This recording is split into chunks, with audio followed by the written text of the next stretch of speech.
आत्याने आज छानपैकी बनवलेली आहे शेपूची भाजी. तर ती कशी बनवली आहे ते तुम्हाला मी दाखवते व्हिडिओमध्ये पुढे.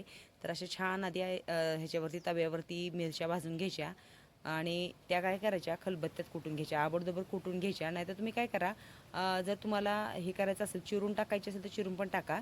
तर भाजी स्वच्छ धुवून, गावाकडची मस्त एक गावरान भाजी आहे, चिरून धुवून ठेवली आहे. डाळ कोणती भिजत घातली आहे तर उडीद डाळ भिजत घातली. आणि हे बघा खलबत्त्यात चालू आहेत आमच्या आत्यांच्या मिरच्या कुटायच्या. मीठ घालून मिरच्या कुटायच्या, लगेचच कुटतात. मिरची जास्तच तिखट आहे, आमच्या झाडाच्या ज्या मिरच्या आहेत त्या खूप तिखट आहे. तर चला तेल गरम झालं की त्याच्यात आपल्याला घालायच्यात खुडलेला लसूण. आपला रानातला मस्त असा ताजा गावरान लसूण आहे आणि तो काय करायचा कुटून आबडधोबड जरी घातला तरी चालतं.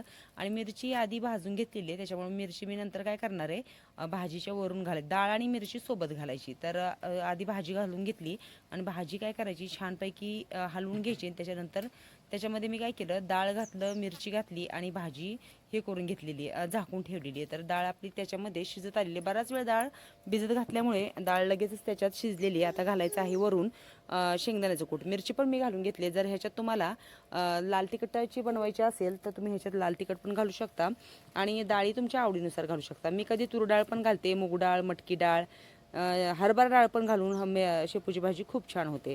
तर चला मोठं असं आपलं खलबत्त्यात कुटलेलं शेंगदाण्याचं कूट भाजीमध्ये घालायचं आणि 5 मिनटं भाजी झाकून ठेवायची.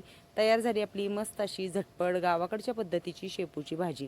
मग आवडली का ही साधी रेसिपी कमेंट्समध्ये मला नक्की सांगा. आणि अशा छान छान आमच्या गावाकडच्या रेसिपी बघण्यासाठी आत्यांची रेसिपी ह्या चॅनलला नक्की सबस्क्राईब करा. आमच्या व्हिडिओ अशा शेअर करा, व्हिडिओला लाईक करा.